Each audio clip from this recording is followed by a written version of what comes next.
Hello दोस्तों, स्वागत है सभी का आईडीएस क्लासेस में। इस वीडियो में हम लोग बात करने वाले हैं RRB JEE CBT 1 and CBT 2 की स्ट्रेटजी के बारे में। और जो स्ट्रेटजी हम लोग डिस्कस करने वाले हैं, जो मेरे साथ है भाई, वो भी आरआरबी जेईई में सेलेक्टेड हैं जेईई सीएनडब्ल्यू डिपार्टमेंट में। तो इस वीडियो में हम लोग बहुत अच्छे से समझेंगे कि किस तरीके से इनका अपना प्रिपरेशन का जर्नी रहा है। और जैसे इनसे मैंने जब बात किया तो इन्होंने खुद ही बताया कि इनकी हिंदी मीडियम भी थी और डिप्लोमा से इन्होंने जो अपनी ब्रांच पेपर जो कंप्लीट किया था अपना इंजीनियरिंग, वो डिप्लोमा था इनका। तो बहुत सारे जो मेरे कमेंट आते हैं कि डिप्लोमा का सिलेक्शन होता है नहीं होता है, तो भाई आपको इस वीडियो में आपको दिख रहा होगा कि मेरे साथ जो इंटरव्यू आपको देने वाले हैं वो भी इनका डिप्लोमा और हिंदी बैकग्राउंड है। तो किस तरीके से इनकी अपनी प्रिपरेशन जर्नी रही है बहुत अच्छे से डिस्कस करेंगे। कोई फिल्टर नहीं रहेगा, इसलिए वीडियो पूरा देखना यार, बहुत ही आपके लिए हेल्पफुल रहेगी। क्योंकि सीबीटी 1 की जो स्ट्रेटेजी होती है सारे ब्रांच के लिए कॉमन होती है।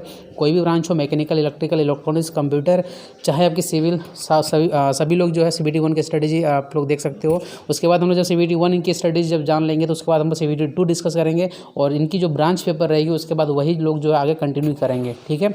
और एक चीज़ ये मैं आपको यहाँ पे बताना चाहूँगा कि बहुत सारे लोग बोलते हैं कि सर क्या सिलेबस चेंज होगा क्या अपकमिंग वैकेंसीज़ के लिए। देखो यार, सिलेबस अगर मान लो चेंज होता तो मैथ्स, रीजनिंग, जनरल साइंस जो पूछा जाता है वो तो यार पूछा ही जाएगा, ठीक है। तो उसके लिए आपको टेंशन नहीं लेना। अभी आपके पास जो प्रीवियस में जो आपके पास रेफरेंस में सिलेबस है उसी को हाथ में रख के आपको तैयारी करना। तो चलिए इनका पहले इंट्रोडक्शन जानते हैं और किस तरीके से इनकी प्रिपरेशन जर्नी रही है वो सारा चीज़ हम लोग इनसे समझने वाले हैं।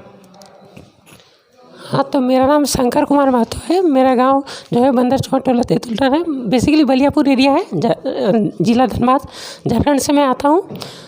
मैं जो अभी जेईई सीएनडब्ल्यू डिपार्टमेंट में अभी मतलब ट्रेनिंग में हूँ, तो मैं आपको प्रिपरेशन स्ट्रेटेजी के बारे में बताना चाहता हूँ। तो सीबीटी 1 में सबसे पहले फोकस कीजिए कि आप उसमें 100 नंबर है, उसमें 4 सेक्शंस में बांटा गया है, maths, reasoning, science and GK and general awareness. तो सबसे पहले मैथ्स जो है 25 मार्क्स के आते हैं, साइंस 30 मार्क्स के, रीजनिंग 25 मार्क्स और 20 मार्क्स जो है जीके और जनरल अवेयरनेस में आते हैं। तो इसमें सबसे ज़्यादा जो है आपको फोकस करना है मैथ्स पे, क्योंकि वो जो है स्कोरिंग सब्जेक्ट है मैथ्स और रीजनिंग, ठीक है। क्योंकि आप जीके तो पता नहीं वो कहीं से भी आ सकते हैं, लेकिन मैथ्स अगर आप आरएस ऑल का अगर टोटल चैप्टर्स मतलब बनाए जाए, कवर कर लिए, तो आपको अगर उसमें आप मैथ्स की पकड़ बहुत अच्छी तरीके से हो जाएगी। और रीजनिंग के लिए मैंने लूसेंट रेलवे की जो पतली जैसी बुक आती है, लूसेंट रेलवे रीजनिंग, तो मैंने उसको फॉलो किया था। और साइंस के लिए बेसिकली मैंने 9 और 10 क्लास का जो एनसीईआरटी का बुक्स रहती है उसको line by line through out follow किया था। और स्पीडी से जो है करंट अवेयरनेस जो है वो भी फॉलो किया था। और जीके के लिए मैंने लूसेंट का बुक फॉलो किया था। अच्छा, ये बताइए कि आपका डेली का प्रिपरेशन मतलब टाइमिंग क्या रहा था, किस तरह से आप अपना सब्जेक्ट को टैकल करते थे सीबीटी 1 का, कि भाई किसको कितना टाइम देना है और किस तरीके से क्वेश्चन को प्रैक्टिस करके जाते थे, और डेली टाइम आपका क्या रहता था वो बताइए। और क्या आपकी जो कंटिन्यूटी है, बहुत सारे व्यूअर्स मेरे बोलते हैं कि उनकी कंटिन्यूटी जो है रह नहीं पाती है, मतलब कभी 7 घंटा पढ़ा था, कभी 5 घंटा, कभी 4 घंटा, कभी नहीं पढ़ पाते हैं। तो क्या भाई आपके साथ भी ऐसा होता था कि नहीं? ये सब सारा चीज़ आप थोड़ा डिस्कस करिए कि भाई आप कितना डेली क्लास करते, मतलब कितना पढ़ पाते थे अपना, और किस तरीके से आप अपने आप को मोटिवेट रखते थे। सारा पॉइंट जो एक करके यहाँ पे बताइएगा। मैं अपनी प्रिपरेशन स्ट्रेटजी के मैं डेली बेसिस पे जो है 3 घंटा जो डेली मैथ बनाता था, क्योंकि मैथ्स जानते हैं आप स्कोरिंग सब्जेक्ट है और प्रैक्टिस सब्जेक्ट है। क्योंकि आप इस पर अगर फोकस नहीं कीजिएगा तो बहुत दिक्कत होगी। तो इसलिए आप डेली मैथ्स पे ज़्यादा कॉन्सेंट्रेट कीजिए, उसके ज़्यादा प्रैक्टिस कीजिए। और उसके बाद जो रीजनिंग है उसके बाद उसमें 2 घंटा डेली दीजिए। और जो साइंस है, साइंस भी स्कोरिंग सब्जेक्ट है, क्योंकि उसमें आपको डेली लाइन बाय लाइन पढ़ना है। क्योंकि एनसीईआरटी रेलवे में जो है वो मतलब लाइन बाय लाइन अगर आप साइंस पढ़ेंगे तभी आप साइंस में कवर पर कर पाएंगे, नहीं तो आपको बहुत दिक्कत होगी। अच्छा, डेली मतलब कितना आवर आपका ऑल ओवर मतलब स्टडी का हो जाता था सारे सब्जेक्ट के मिला के बात करें हम लोग? तो डेली 6 घंटे डेली आप कंटिन्यू अगर 6 घंटे अगर बनाते रहे तो इससे आपको क्या होगा, दिक्कत नहीं होगी। तो डेली आप फोकस कीजिए कि 6 घंटे डेली पढ़ना है। और तो 6 घंटे मतलब ये कंटिन्यूटी रह पाती थी कि हाँ भाई हम 6 घंटे डेली कर रहे हैं, ऐसा तो नहीं होता कि ब्रेक हो जाता था? उसको कैसे मैनेज करते थे? जैसे कि आप अगर एक बार मैथ बना लिए 3 घंटे, उसके बाद कुछ ब्रेक लीजिए। अगर आपको कोई दिक्कत होगी तो उसके बाद फिर आप 1 घंटे मान लीजिए जीके पढ़िए, उसके बाद फिर थोड़ा सा 10-20 मिनट ब्रेक लीजिए, फिर आप रीजनिंग कवर कीजिए, फिर उसके बाद ब्रेक लीजिए, फिर उसके बाद जो अदर सब्जेक्ट है उसको कवर कीजिए। और एक चीज़ जैसे कि अभी का जैसे फेज़ चल रहा है, मतलब एक होता है ना कि जब ड्यूरिंग प्रिपरेशन जो होती है आपकी, एक मोटिवेशन डीमोटिवेशन का एक फेज़ आता है कि मतलब जैसे कि हम भाई तैयारी कर रहे हैं और अदर एग्जाम्स भी जब देते हैं तो सिलेक्शन नहीं होता तो एक फ्रस्ट्रेशन होता है। तो आजकल यार वो जो डीमोटिवेशन वाला जो फेज़ आता है उसको भी मतलब टैकल करना बहुत इंपॉर्टेंट हो गया। प्लस अभी जिस तरह से सोशल मीडिया का जो टाइम चल रहा है, सोशल मीडिया में इतना टाइम खप जाता है कि पता ही नहीं चलता भाई अपना प्रिपरेशन का टाइम कहाँ चला गया। तो यार ये सब सारा चीज़ कैसे मैनेज करते थे, मतलब क्या सोशल मीडिया या मैं तुम भी ज़्यादा इंडल्ज रहते थे? और जो मैंने अभी बात किया कि जो अपना टाइम जो खप जाता था, मतलब डिमोटिवेट जब होते थे उस टाइम क्या करते थे तुम? देखो, सबसे पहले तो आपको डीमोटिवेट कभी नहीं होना है। आप अपने पे फोकस कीजिए, दूसरे से कंपैरिजन मत कीजिए। आप अपने को मतलब देखिए कि आप पहले कहाँ थे और अभी कहाँ हैं। तो अपने लेवल को आप बढ़ाते रहिए, दूसरों से बस सीखिए कि वो मतलब किस तरह आगे बढ़े। तो बस आप उसी के अपने से तुलना कीजिए, अपने आप को डेली प्रैक्टिस कीजिए। इससे आपको जो है कंटिन्यूटी डेली लगातार प्रैक्टिस कीजिए तो आपको दिक्कत नहीं होगी, आप आगे बढ़ेंगे।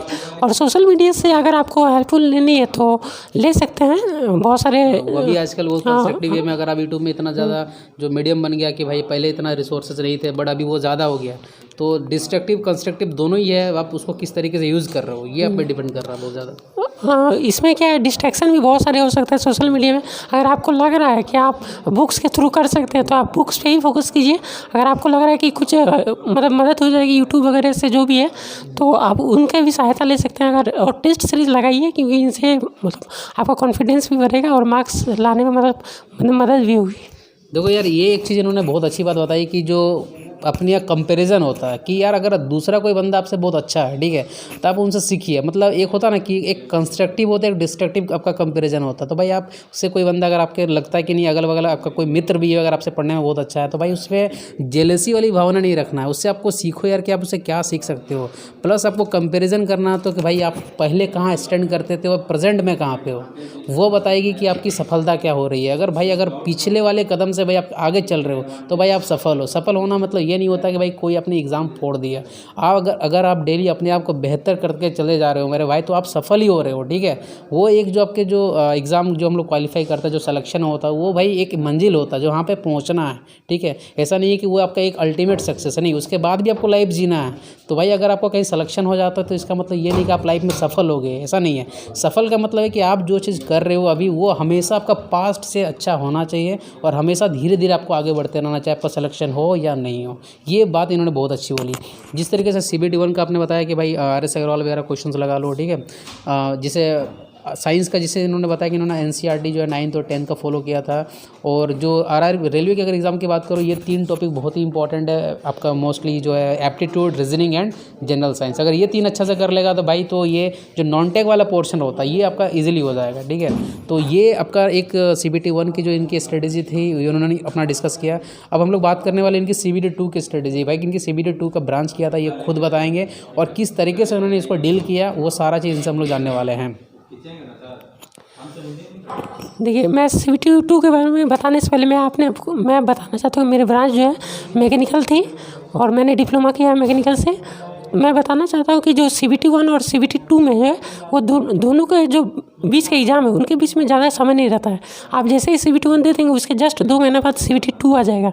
तो आपको जो है CBT 1 के साथ साथ CBT 2 को भी थोड़ा थोड़ा प्रिपरेशन स्टार्ट कर देनी चाहिए, क्योंकि जैसे मतलब CBT 2 का जो मार्क्स जो होता है उसमें साइंस भी कवर होता है। तो CBT 1 के साथ साथ अगर आप CBT 2 में भी फिजिक्स और केमिस्ट्री कवर कर ले जाएंगे तो आपको CBT 2 में दिक्कत नहीं होगी। और CBT 2 के लिए मैंने बेसिकली जो RS कुर्मी की जो टेक्स्ट बुक आती है, जैसे strength of material, fluid mechanics और theory of machine design. Machine तो हमारा इसमें नहीं है। आपका जैसे थर्मल का हो गया, थर्मोडायनेमिक्स हो गया, AC इंजन हो गया, RSC हो गया। तो मैंने इनकी टेक्स्ट बुक पढ़ी थी। उसके बाद फिर ऑब्जेक्टिव लगाने शुरू किए RS कुर्मी की, फिर ऑब्जेक्टिव लगाए मैंने RK जैन की।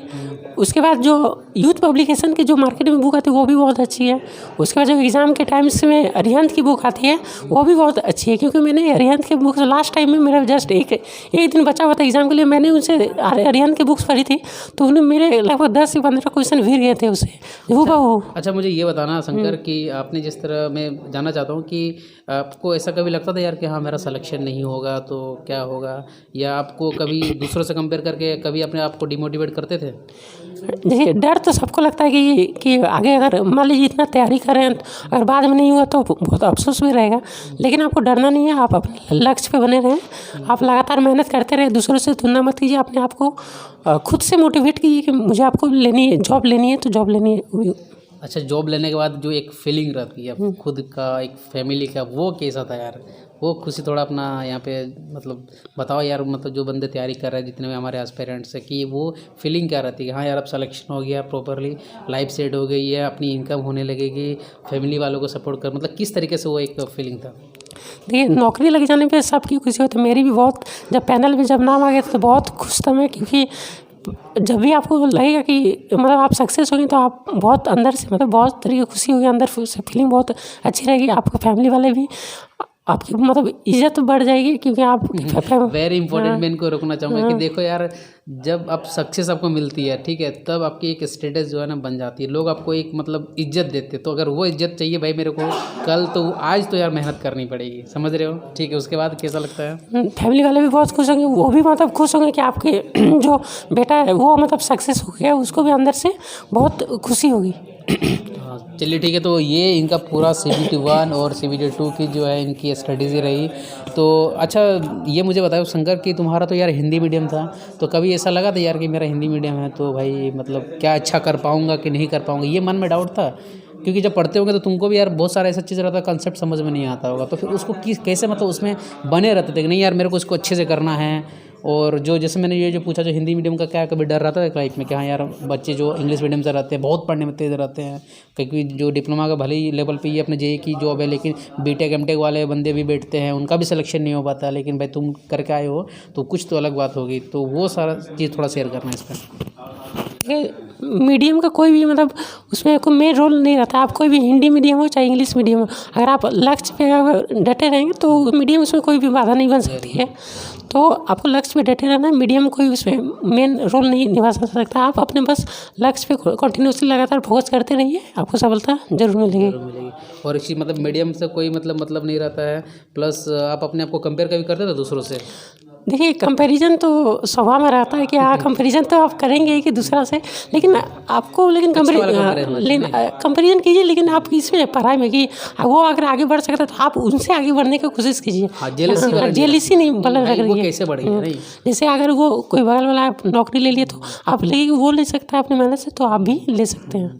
चलो यार, ये बहुत मतलब इम्पोर्टेंट चीज़ है कि लाइफ में जब भी अभी आपका जो फेज़ चल रहा है, ठीक है, तो डेफिनेटली यार मतलब मेहनत तो लगेगी सबको ही। अभी जैसे यहाँ पे आया है, हम भी आए हैं, तो यार हम लोग भी मेहनत किए हैं। आप भी आओगे तो आप भी मेहनत करके आओगे। कोई भी बंदा जहाँ किसी जगह पे अगर जाता है तो मेहनत करके ही जाता है। तो आज के दिन अगर आप मेहनत से भागोगे यार तो पता नहीं कल कहाँ पे रहोगे। तो मेहनत से भागना नहीं है भाई, आपको अपना जो टारगेट है उसको मतलब फिक्स करके डेली बेसिस पे अपने आप में इम्प्रूवमेंट करना है, और भाई पढ़ना पड़ेगा, दूसरा ऑप्शन आपके पास है नहीं, ठीक है। तो और ऐसी कोई चीज़ें शंकर जो आपके मन में हो, जो शेयर करना चाहते हो, जो बंदे प्रिपरेशन कर रहे हैं, ऐसा कुछ? बस मैं बोलना चाहता हूँ कि आप अपने लक्ष्य पे डटे रहें, कंटिन्यूस लगातार प्रैक्टिस करते रहें, खासकर मैथ्स पोर्शन पे ज़्यादा फोकस कीजिए। और जो साइंस है वो NCERT 9 और 10 क्लास का, और रीजनिंग जो है लुसेंट से। बाकी 3 सब्जेक्ट अगर आप फोकस अच्छी तरह से अगर कॉन्सेंट्रेट करके अगर अच्छी तरह तैयार कर लिए तो रेलवे के प्रत्येक एग्जाम निकलने की संभावना ज़्यादा की गारंटी रहती है।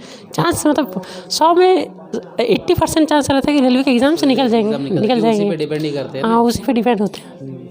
तो चलो यार, ये मतलब मैंने ही इनसे रिक्वेस्ट किया था शंकर से कि भाई आपकी जो प्रिपरेशन स्ट्रेटेजी है, थोड़ा अपने व्यूअर्स जो मेरे हैं यहाँ पे जो प्रिपरेशन कर रहे हैं उनको थोड़ी अपनी स्ट्रेटेजी शेयर करिए कि आपका क्या कैसा जर्नी रहा। ये अपना CBT 1 और CBT 2 की पूरी जर्नी बताएं। और फिर भी आपको मैंने क्या बोला कि आपका जो रिसोर्सेस है, टाइम मैनेजमेंट है और टेस्ट सीरीज़ है, प्रॉपर वे में आप करते चले जाओ। एक दिन आप भी भाई मेरे जिसका जो सपना है उसका डेफिनेटली जो है वो पूरा होगा। चलो फिर भी मन में अगर अभी भी कोई डाउट रहेगा किसी टॉपिक से रिलेटेड तो कमेंट सेक्शन में कमेंट करना, फिर मैं आपको वहाँ पे रिप्लाई करता हूँ। और चलो फिर फाइनल कोई वर्ड ऐसा जो बोल के हम लोग इसको सेशन को हम लोग क्लोज़ करेंगे, ऐसा कुछ अच्छा चीज़ जो बोलना चाहते हो कि यार मतलब कुछ बढ़िया सा चीज़ कि किसी तो जोश आए बंदों में जो तैयारी कर रहे हैं?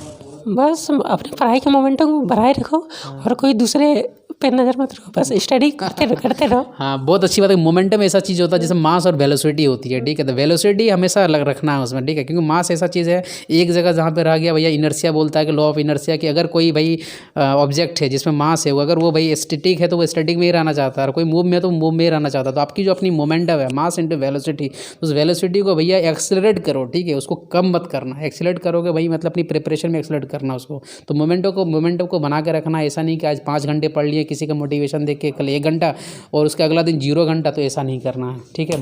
तो चलो यार, ये एक अच्छा बड़ा मतलब एक डिस्कशन हमारा रहा शंकर के साथ, और उनको थैंक यू जो अपनी स्ट्रेटजी उन्होंने यहाँ पे आके शेयर किया है। तो फिर हम लोग मिलेंगे इसी तरह किसी नेक्स्ट वीडियो में। So guys, thanks for watching this video.